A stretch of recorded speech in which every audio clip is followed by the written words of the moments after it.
Bom, pessoal, a gente começa então com o barroco na Itália, tá? Então, se a gente vai estudar toda a estrutura, toda não, né? A maior parte das estruturas barrocas, barroco na Itália, barroco em países protestantes, e barroco no Brasil. Então, nosso foco vai ser esse. E, claro, né, tem a parte que não é exatamente barroco, vai ser uma variação, que é o período chamado Rococó, que acontece na França. Não é assim, tipo, não tá seguindo uma linha, uma tendência do barroco como o barroco italiano, mas vai ter uma variação, enfim, mas também estudaremos ele porque também tem obra do Passe, né? Bom, tudo que a gente for aprender, a gente vai começar com esse contexto histórico. Dentro dos contextos históricos, a gente tem algumas referências de grandíssimos acontecimentos que permeiam os movimentos de artes e fazem eles se tornarem o que eles são de fato, né? Bom, o movimento renascentista vai ser o nosso primeiro tópico, né, de grandíssimo movimento. É um movimento contrário ao barroco, né? Então, assim, o barroco, na verdade, ele vai se contradizer a tudo que os renascentistas pregavam. A intenção deles era criticar algumas posturas e desenvolver um novo estilo de arte. O Renascimento é um movimento muito forte, então, assim, realmente é uma batalha meio complexa. O lance é que existia uma revigoração muito grande do racional. E aí as pessoas sentiram falta um pouquinho da questão emotiva. Então, essa emoção do movimento barroco acabou atraindo bastante pessoas, né, no geral. Então, assim, né, tanto fiéis que foram perdidos pela igreja, quanto estética artística mesmo, tá? Bom, durante o movimento renascentista, meados de 1500, que é a chamada Alta Renascença, a melhor fase do Renascimento, onde tem Leonardo, Rafael e Michelangelo, para quem tem sempre a curiosidade do Donatello, Donatello é de 1300, né, fechando aí as tartarugas ninjas. Ah, e aí, né, durante essa fase, surgiu também uma grande manifestação, né, religiosa, que foi a Reforma Protestante, a partir das 95 teses de Martinho Lutero. Então, em 1517, a gente já começa a ter uma nova religião para combater aí, né, uma grande concorrência da Igreja Católica. A igreja inicialmente não se sentiu ameaçada, não fez muitas grandes manifestações e acabou por, né, ir deixando levar. E aí, né, cresceu, cresceu, cresceu, começou a se aprofundar bastante, principalmente no norte da Europa. E aí, enfim, em 1545, decidem fazer o Concílio de Trento na cidade de Trento, onde começam a debater algumas fórmulas, algumas medidas para que a igreja volte a ter poder, a presença, né, volte a ter os seus fiéis, enfim, toda aquela situação que vocês já devem ter ouvido falar bastante aí dentro da história, né, que realmente tem muita ligação com a história. Ah, Aí então nós temos a Contra-Reforma. Dentro da Contra-Reforma vai ter Santa Inquisição, missão dos jesuítas, né? Inclusive é o responsável por trazer o barroco para o Brasil. E por fim, nós temos os artistas. Eles não eram chamados de barrocos nessa fase, né? A gente fica com essa coisa do barroco, né, na cabeça, mas na verdade, assim, esse nome é um nome pejorativo que surgiu depois do movimento como uma forma de criticá-lo, falar que ele era imperfeito. A palavra barroco significa pérola imperfeita.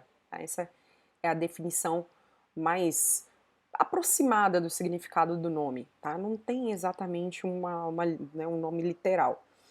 Mas enfim, o movimento barroco, então, não é, né, no início, ele é uma estética contrária ao Renascimento. Mais tarde vai ter essa classificação e ser chamado de barroco. Os artistas barrocos, então, eles vão criar uma estética nova. Dentro dessa estética, primeiro passo, se opor ao Renascimento. Aqui a gente tem dois exemplos, que é uma obra do Rafael Sanzio. O Sanzio é o maior pintor do Renascimento, tá, galera? Eu sei que todo mundo fica muito com Leonardo da Vinci na cabeça, mas o Rafael Sanzio, com toda certeza, é um dos mais, né, importantes. O Leonardo, ele foi geral, né? Ele foi um monte de coisa, né? Se a gente for falar o currículo dele aqui, metade da aula é só isso. O Carracci, ele faz parte de uma família que basicamente instaurou o que a gente chama de barroco.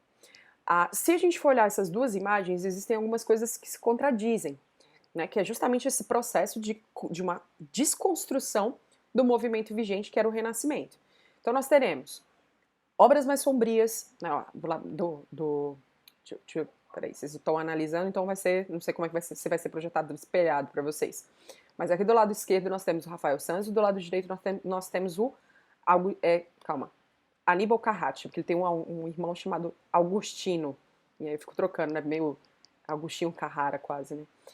Enfim, a obra do Rafael é muito mais clara. Você tem iluminação nas figuras principais e no fundo. A obra do Carracci, a luz, ela foca naquilo que é mais importante. Isso já é característica do barroco. Existe uma sombra muito grande no fundo, tá uma escuridão, isso é um tenebrismo que vai ser muito aprimorado pelo próximo artista que a gente vê hoje, que é o Caravaggio. Bem, a obra do Rafael, eu vou diminuir aqui, que aí eu faço uma articulaçãozinha aqui, pra vocês terem mais ou menos noção da parte de composição. Ó, a obra do Rafael Sanzio, ela pode ser composta em forma piramidal, tá vendo? Se a gente coloca aqui duas diagonais, eu formo uma composição em forma de pirâmide, tá? Não sei se vocês estão conseguindo ver direitinho. Acho que é possível ver, né? Deixa eu engrossar essa linha que eu acho que vai ficar mais visível. Então, ó, isso aqui é uma composição muito comum do período renascentista que ajuda a centralizar as formas, né? Deixar elas com mais presença mesmo na cena, né? Então, assim, a intenção do Rafael é que vocês observem o rosto dessa figura, dessa mulher, que é Maria, tá? Maria Jesus Cristo e João Batista. Essas criancinhas aqui bem diferentinhas, porque nessa época era muito difícil fazer criança, tá, galera? Criança não fica parada, né? Hoje em dia a gente usa foto, mas criança não costuma ficar muito parada, não, então eles têm que inventar. E ficou uma coisa meio adultinha, né? Parece o Jacan, né? Enfim, já essa obra também possui essa composição em formato triangular. A gente consegue perceber também a formatação triângulo. Só que existe um outro estilinho que vai ser mais comum e mais tradicional dentro do período barroco, que são as diagonais. Se a gente for olhar, ele dá pontos de luz em várias referências aqui dentro. Então tem o rosto de Maria, Maria Jesus Cristo morto, tá? Essa obra se chama Pietà, e aqui tem as crianças. O foco maior de toda a obra é o corpo de Jesus Cristo, é a morte. Tá? Então a gente começa a ter uma presença muito mais forte das diagonais, tá certo? Outro elemento que é importante, se a gente for olhar os rostos, o rosto da Maria, do Rafael, é um rosto pleno, ela não tem nenhuma expressividade, nenhuma emotividade. Já do Aníbal Carracci, a gente começa a ter um sombreamento maior na bochecha, a gente começa a ter um sombreamento nos olhos, isso tudo ajuda a dar uma sensação maior de tristeza. Ó, aqui dá pra ver bem o rosto dela, né, com esse caráter de tristeza. Aqui tem algumas das diferenças, né, expressões. Com relação às cores. No Renascimento não existe padrão de cor. Eles só tendem a fazer equilíbrio. Já no Barroco, não exatamente nessa obra, eles vão usar mais cores quentes e cores vibrantes. Essa vai ser a maior intenção deles, tá? De sempre trabalhar com as cores que provocam as pessoas. Então o vermelho vai ser muito presente. Expressões dramáticas, gestos exagerados, já versos, né, no Renascimento que é mais sereno, mais plenitude. Essas aqui são as características principais da pintura especificamente, tá certo? Nós temos aqui a temática predominantemente religiosa, então o catolicismo vai ser muito presente, principalmente na Itália, né, galera, que é um lugar super católico. Cores quentes e cores vibrantes, vermelhos, laranjas, amarelos, marrons, tá? Marrom não é uma cor fria, marrom é uma cor quente. Vibrante aqui irradia luminosidade.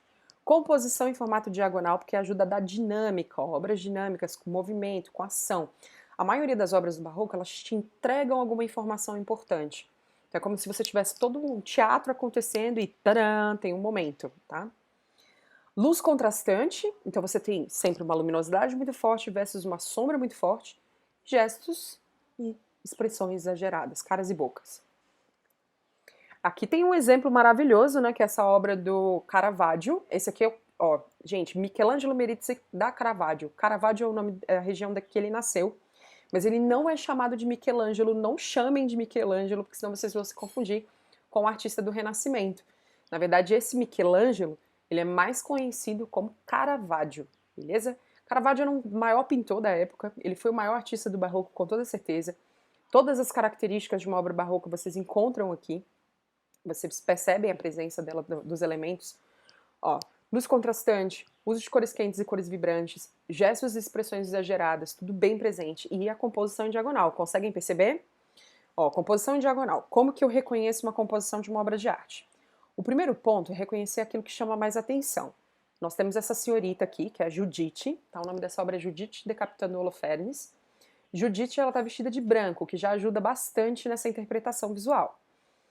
Daí nós temos a figura da senhorita Judite, que é mais alta. Ó, então, assim, eu vou me guiar pelos olhos dela, que eu acho eles bem expressivos, né?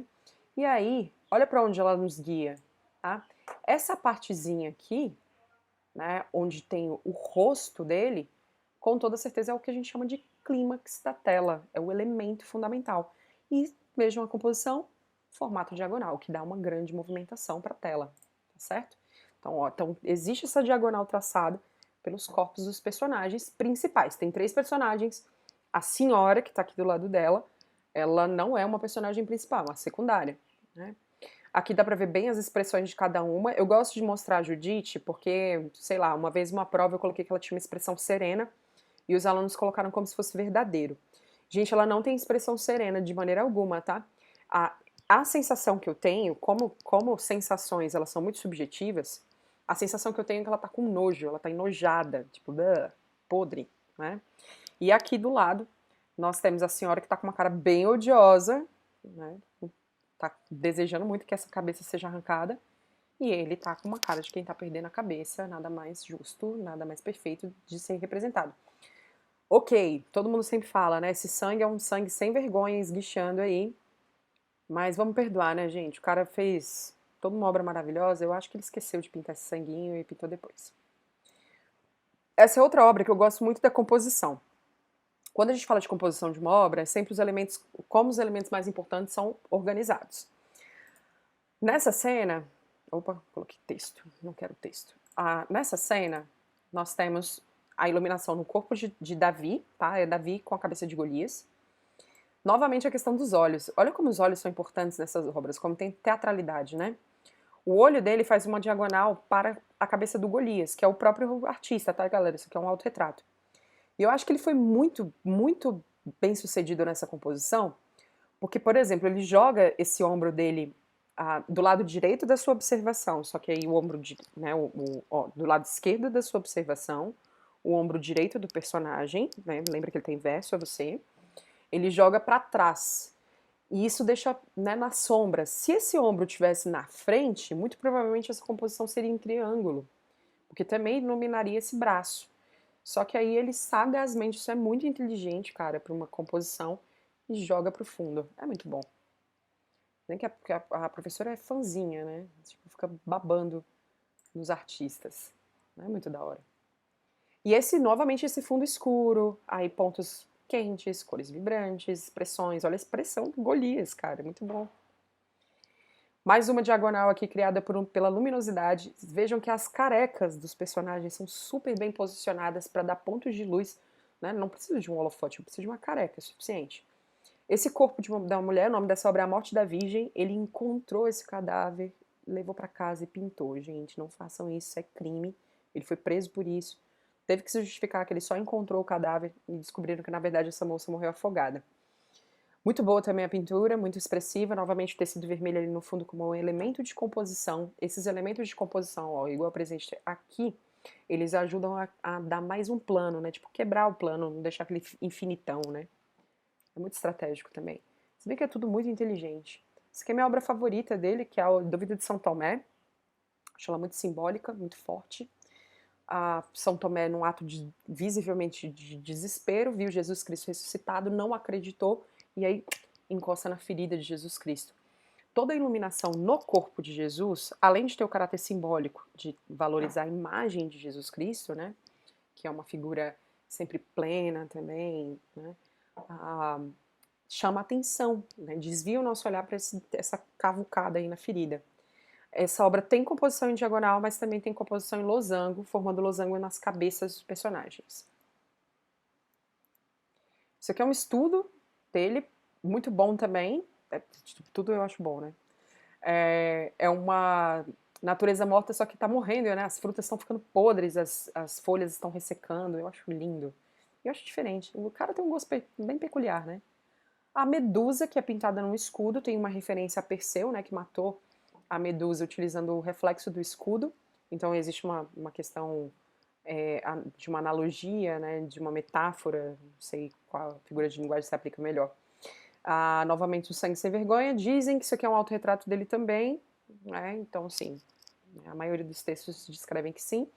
E, cara, como é uma foto, a gente perde muita referência, mas essa obra ela tem uma tridimensionalidade incrível. Essas cobras, elas dão uma sensação realmente que estão sendo saltadas, né? Assim, tipo, saindo da tela. É bem tridimensionalzona mesmo. Eu acho linda. Lindíssima. Eu tenho um monte de vontade de tatuar essa imagem. A ceia em Emaús, ó, novamente a diagonal certinho, cabeça mais alta, Jesus Cristo sem barba, diferente, né, no meio, e aí esse homem se movimentando, abrindo os braços, dando um pouco de ação, de gestualidade para a cena. Também ceia em Emaús, que é quando Jesus Cristo ressuscita. E é isso. Isso aqui vai ficar para a aula que vem, que é a parte de arquitetura e a parte de esculturas. Qualquer dúvida que vocês tiverem, vocês podem utilizar o Google Classroom ou o @artesvisuaulas. Até mais, galera!